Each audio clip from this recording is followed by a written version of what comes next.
Este programa, decorrente do edital de chamamento público para a seleção de produções audiovisuais, número 001/2021 RTVE, é uma produção independente e todo o conteúdo veiculado é de inteira responsabilidade de seus idealizadores.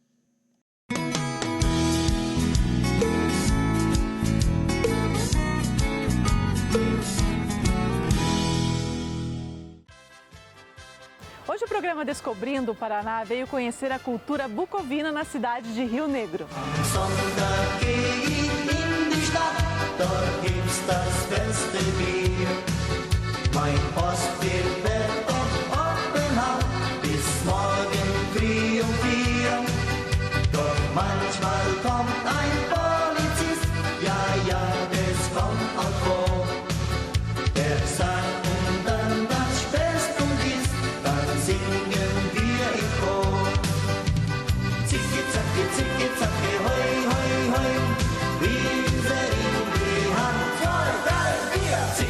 Estou com o Fábio Reimão, tá certo? Reimão, exatamente. Mas é português esse nome? Exatamente, sobrenome de origem portuguesa, né, do norte do Paraná e antes disso Minas Gerais, Portugal. E descendente de bucovino. Descendente de bucovino por parte materna. Professor, historiador. Exatamente. Apaixonado. Muito, muito por essa história, por essa cultura. Fábio, eu quero saber da cultura mesmo, quero saber da história, como que originou aqui no Paraná, aqui em Rio Negro, os bucovinos. Pois bem, o povo que a gente chama de bucovino, né, os imigrantes bucovinos, eles têm uma origem mais remota na Baviera, na região da Baviera alemã. Mas existe uma diferença. Existe certo? uma diferença, exatamente. Porque, bucovino não é alemão? Também. Ele tem uma origem, né, na Baviera, lá nos seus idos do século XVIII. E esse povo, né, famílias dessa região, lá do Bayerischwald, elas migram, né, para uma região vizinha, ali na Boêmia, né, no Böhmerwald, e permanecem lá também durante quase um século. Passado esse tempo, já na região do Império Austro-Húngaro, né, é incentivada a migração de famílias austríacas, né, de ascendência germânica, para a região mais a leste, né, do Império Austríaco, mais especificamente na província bucovina. Então essas famílias de origem lá na Baviera, que foram para a Boêmia, né, os descendentes deles migram mais uma vez para a Bucovina.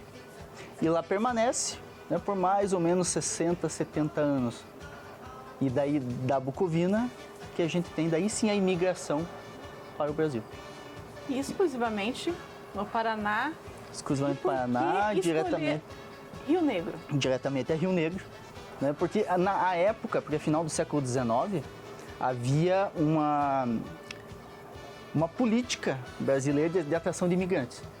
Então, de concessão de passagens de viagens, né, de colonização, de venda de terras. E isso atraiu muitos imigrantes de várias nacionalidades. Bucovinos foram um exemplo.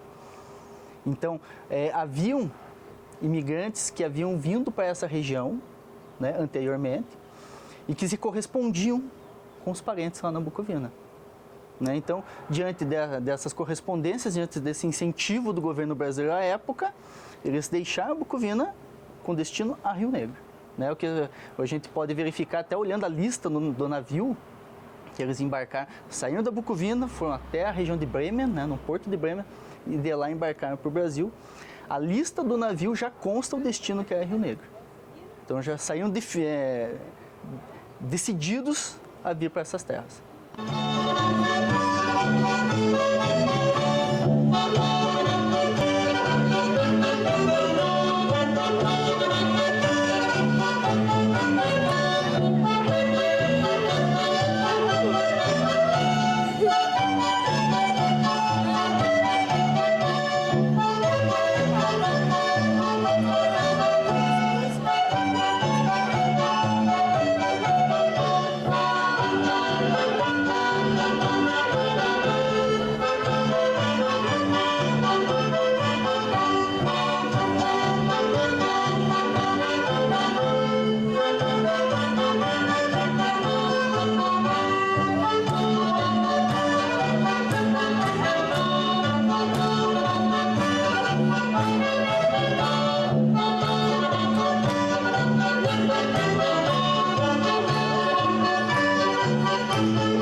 historiador, tem relatos de como as famílias, como foi a chegada deles aqui em Rio Negro?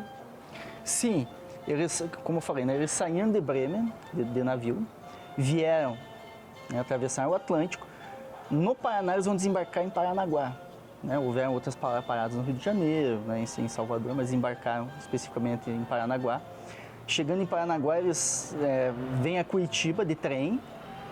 Né? Chegando em Curitiba, também são recepcionados ali nas hospedarias de imigrantes da época. E de Curitiba a Rio Negro, eles vêm a pé. Então, a pé, né, pelo antigo caminho que levava Rio Negro a Curitiba, né, que difere um pouquinho da 116 atualmente, né? De Curitiba vinha Lapa, da Lapa vinha Rio Negro. Então, um caminho que ainda existe, né, a estrada que ainda existe, mas não é mais o nosso habitual. E esse trajeto foi feito, né, com as famílias, né, porque vinham homens adultos, vinham idosos, vinham crianças, vinham mulheres. Então, traziam as suas bagagens, né, de viagem, em carroças, que foram emprestadas ali para aquela secretaria de colonização que existia. Mas não é para eles virem sentados, em si não caberiam todos eles sentados. A dificuldade da época, né? Exatamente, 300 e poucas pessoas, como foi na segunda leva de imigrantes, em 1888, né? As bagagens iam nas carroças, né? As pessoas mais ou menores ou mais debilitadas, o restante vinha andando. Praticamente o caminho dos tropeiros ali. Exatamente, aquela mesma estrada dos tropeiros, né? Até chegar em Rio Negro, né? Rio Negro que na época, né? É uma cidade bem pequena, tinha se emancipado há pouco tempo. Mas em Rio Negro, na época, ela fazia parte da Lapa, né? Já na chegada dos bucovinos, já não. Já tinha... não. Isso. Rio Negro se emancipou em 1870 da Lapa, né? Ainda tinha um território muito maior do que tem hoje em dia, né? Praticamente 20 vezes maior territorialmente. E quando eles vêm a Rio Negro estava engatinhando, digamos, como cidade, né? Faziam 17 anos, 18 anos que Rio Negro existia. Então ainda se construiu. Exatamente.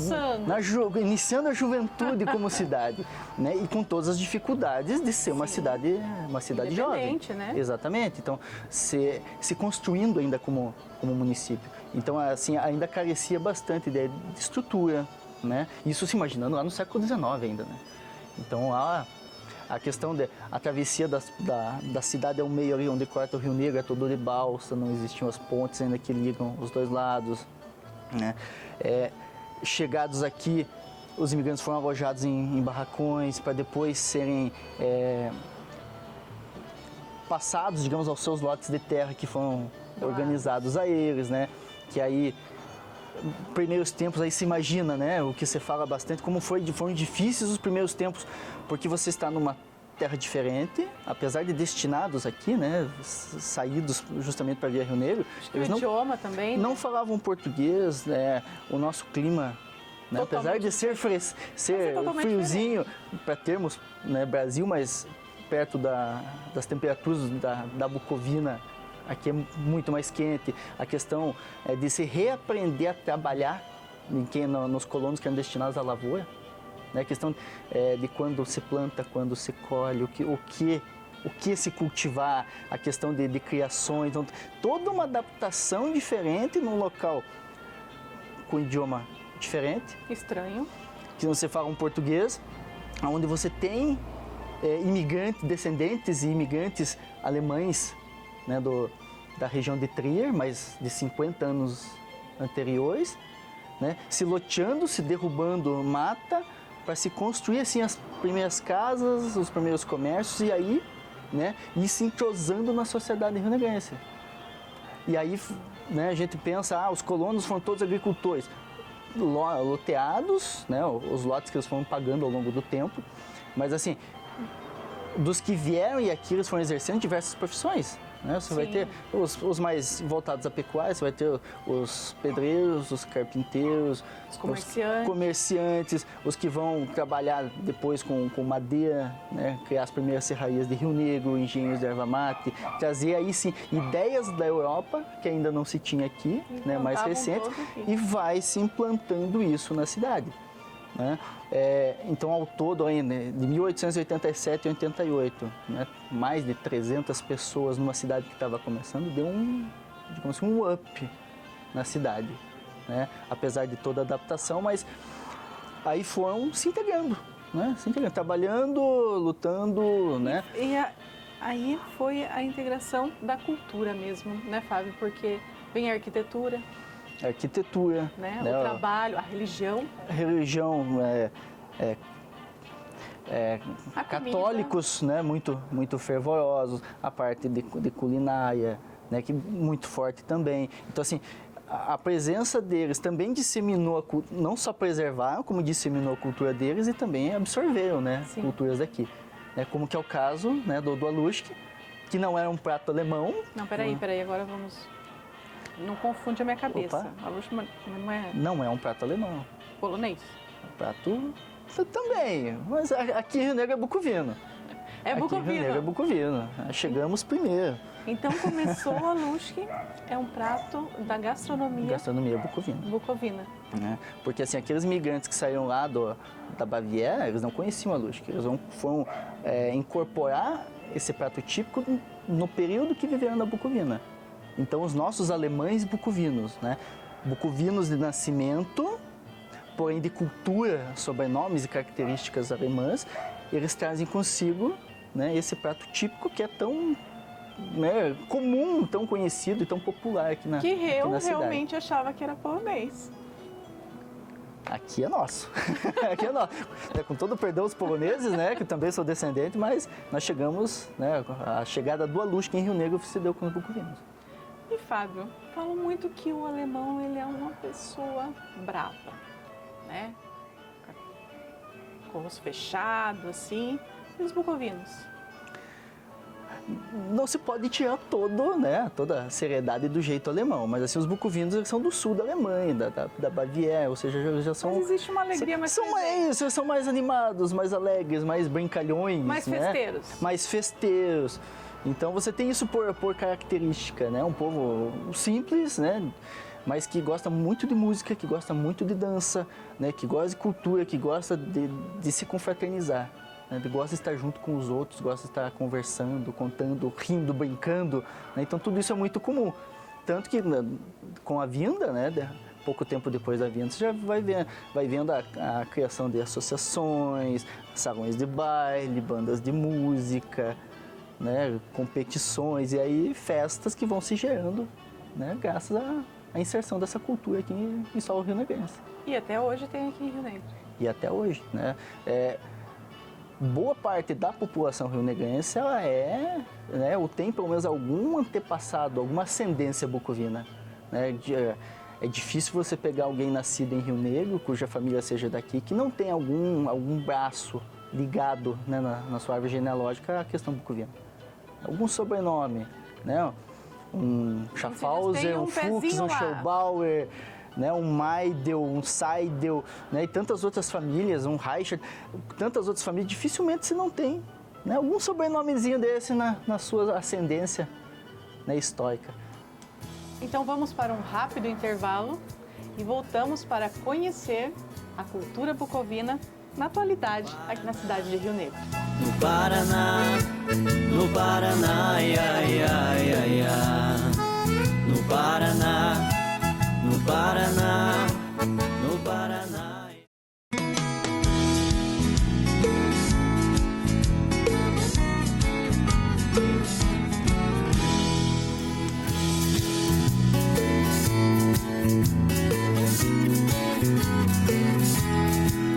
No Paraná, no Paraná, no Paraná, ia, ia, ia, ia. No Paraná, no Paraná, no Paraná, ia, ia, ia, ia. Se alguém quiser me conhecer, não é difícil me encontrar. É só seguir a gralha azul que simboliza o meu lugar. Meu Paraná, terra querida. Fábio, você é presidente da associação daqui de Rio Negro. Isso, da Associação Alemã Bucovina de Rio Negro. E como que é as tradições bucovinas? As tradições, né, elas são preservadas, sempre foram preservadas no seio das famílias. Então você vê as famílias de descendentes praticando, né, diversos costumes que os antigos trouxeram, lá desde a Europa, né? Incorporando novas tradições, né? Como o chimarrão, que foi sendo incorporado ao longo dos anos. Mas assim, você vê no meio das famílias, você vê nas celebrações que se fazem, esse tipo de festividade, alguns costumes. Como que é o caso, né? Nos finais de semana do Alushki, como é o caso do Strudel, né? Que é um prato bem alemão, Bukovina também. Como é o caso do Mamalai, que é o bolo de fubá, de se ter isso por costume de se fazer. Muitas famílias ainda fazem semanalmente, religiosamente, os pratos típicos, né, que são... E nas festas mostram tudo isso. Exatamente, e nas festas inclusive.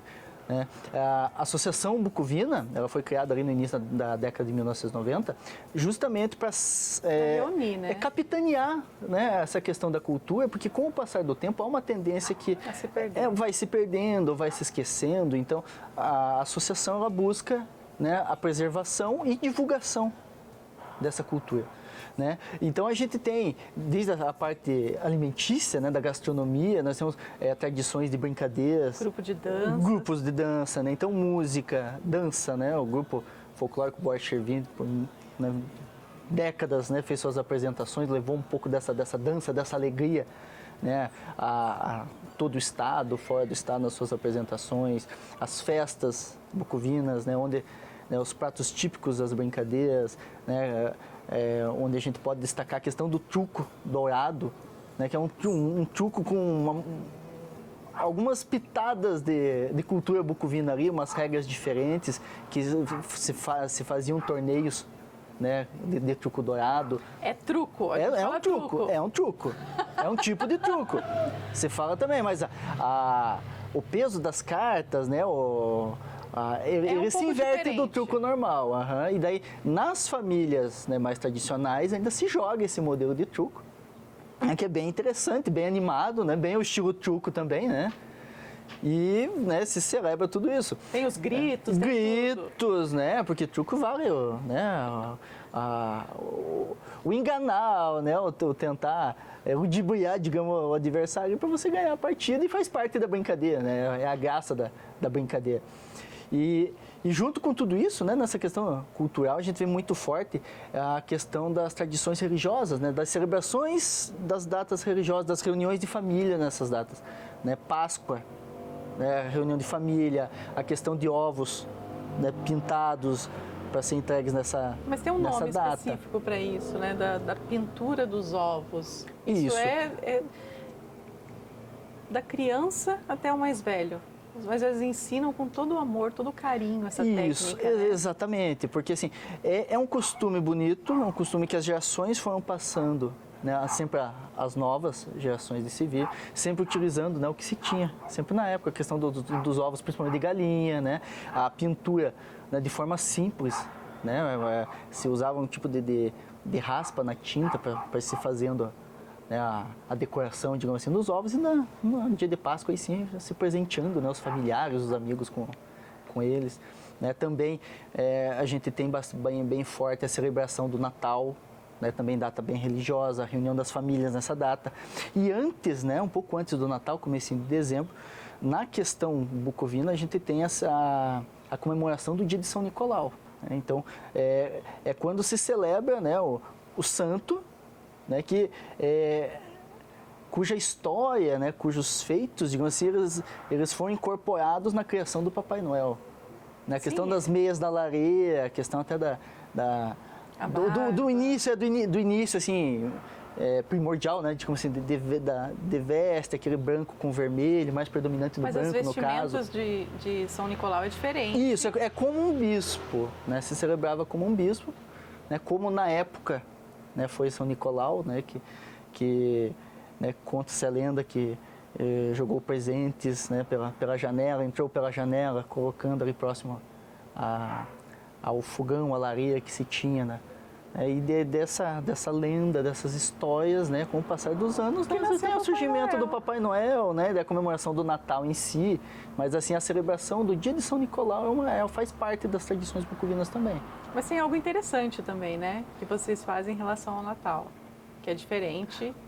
Sim, porque como são tradições antigas, né, você vê que ao longo dos anos elas vão sendo, não digo melhoradas, mas modificadas, né? Então a árvore de Natal com bolinhas, pisca-pisca, é o que a gente tem de realidade hoje. Se você for ver isso há 100 anos atrás, você não tinha esse tipo de... Mas se preserva isso até hoje? Se preserva. Então, assim, você não vê isso com tanta facilidade, mas ainda existe, né? Você montar a árvore natural, né? E os antigos utilizavam para decoração bolachas. Como assim? Bolachas de Natal, né? Aquelas receitas de família. Fazia aquelas bolachas decoradas? Decoradas, pintava as bolachas, tudo feito em família, né? Isso se antecedendo ao Natal. E essas bolachas eram penduradas na árvore. E colocavam como enfeite? Como enfeite. Né? Aí você tem o colorido da bolacha no verde da árvore, que vai, né, ser preservado, pelo menos 70 preservado das crianças, né? Até o Natal. Então não podia comer antes nenhuma bolachinha? Não deveria, não deveria. Mas assim, os mais antigos, quando era mais comum essa prática, né, já falavam que nem Já todas tinha as bolachas colocadas resistiam até o Natal. Então eu acho que eles colocavam a árvore no canto e atrás, com certeza, não tinha as bolachas. Elas iam sumindo, né? Quanto mais filhos, acabava até o Natal comendo as bolachas. É uma tradição muito bonita, né? Muito bacana, muito bacana. Interessante porque você consegue juntar a família, né? Exatamente. Então, como parte das tradições bucovinas, né, de se estar em família, de se celebrar, de conversar, de estar próximos, né? Então, aqui na casa que foi do meu avô, que hoje são dos meus tios, né, é parte da cultura incorporada também ao longo dos anos, né? Então, por favor, um chimarrão. Tomar um chimarrão? Sim, sim. Né? E esse convívio em família, como eu falei, né? Faz parte também disso, de se reunir nos finais de semana, do se sentar nas varandas, do conversar, né? De contar histórias de como se de se brincar, né? Há uma brincadeira comum na cultura germânica, né? Que é a questão do serratória, né? Que é uma brincadeira derivada de um trabalho, né? Uma forma de se trabalhar, digamos assim, com um clima mais divertido, exatamente. Que é a questão do cavalete, colocar tório, se serrar com aquelas traçadeiras de 2 cabos, né? E tentar fazer isso o mais rápido possível. Uma relação de mostrar força. Isso, exatamente.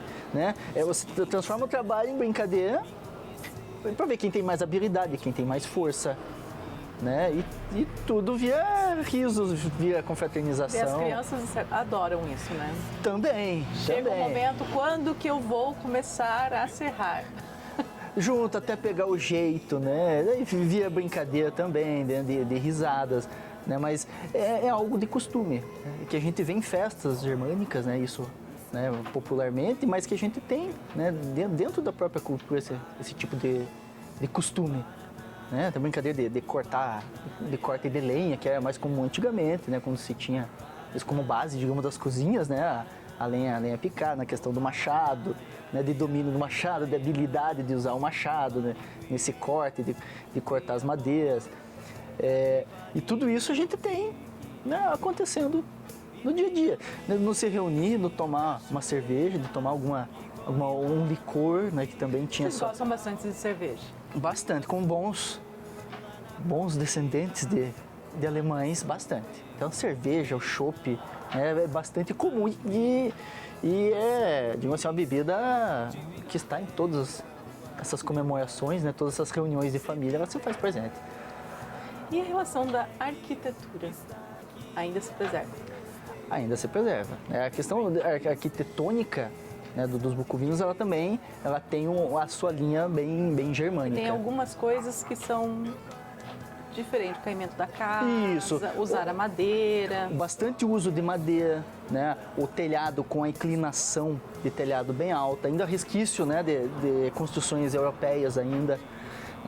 A questão do enxaimel, do tijolo à vista, com as vigas de madeira, né, sem se utilizar na época de cimento, né, eram encaixadas. Ferro, todas encaixadas, né. Aqui em Rio Negro a gente vê isso muito de forma bem simples, bem fácil, na Casa Bucovina, né, que é uma antiga escola dos bucovinos, que foi construída pouco depois da vinda deles, lá no bairro do Passa Três, que ela é toda encaixada. Ela é serrada, montada, toda encaixada, não foi usado pregos nenhum. E é, digamos, um símbolo dessa arquitetura, desse enxaimel. E com o passar dos anos, né, a arquitetura vai se adaptando às novas realidades, né? Mas muito dessas linhas ainda se preserva, né? A casa aqui que nós estamos, que foi do meu avô, que foi construída pelo meu avô, né? Na sua estrutura original, você vê que o telhado, apesar do formato ser diferente, o telhado ainda é bem inclinado, né? Você não tem o uso de cimento, então as paredes são todas de tijolo maciço, né? Mas que já tem uns retoques da época, né? Já da década de 40, década de 50, né? Do reboco, exatamente, né? Fundação de pedra, da família ajudando os filhos a construir a casa. Né, o meu bisavô, ele auxiliou meu avô na construção, e traziam pedras de carroça que foram usadas para toda a base da casa. E, Fábio, observo também que os jardins são muito bem cuidados. Sim, dentro dos costumes, né, desse povo, você vê que esse cuidado no entorno das casas era muito característico, né? Então você vê bem distinto a questão do jardim, sempre muito bem cuidado, da questão das flores, né, mantidas. A valorização do ambiente familiar. Exatamente, isso à frente da casa, né? Mas também com espaço, com os quintais grandes, né? Um local reservado às hortas, né? Para plantio, para que você tenha suas hortaliças, suas verduras ali, né, alguma árvore de fruta. E, né, nas casas que ainda existem esse espaço maior, também muitas vezes um local destinado à criação de animais. Fábio, andando por Rio Negro, né, você vê que ainda existem muitos descendentes de bucovinos. E ainda, possui o dialeto ou não? Sim, né, a língua originária dos nossos antepassados ainda se mantém, né, como falei, no seio das famílias, né? Então, você tem famílias que ainda praticam o dialeto dentro das suas casas, alguns se conversam ainda, né? Nesses momentos de chimarrão, de meio de tarde, né, dessas reuniões de família, você vê que muitos conversam, né? Ele tem umas características que diferem do alemão ainda, né? Chegam as pessoas assim, que não estou conseguindo entender, é o dialeto. Exatamente, que puxa bem para o bávaro, né? Puxa bem para o bávaro, um bávaro de 130 anos atrás, né? Fábio, obrigado, né, por passar todo esse conhecimento pra gente nesse momento, né? Tomando chimarrão nesse lugar gostoso, nessa tarde muito agradável. E o nosso programa vai ficando por aqui, lembrando que ele está disponível no portal tourbr.com.br. Dankeschön und willkommen aus Rio Negro.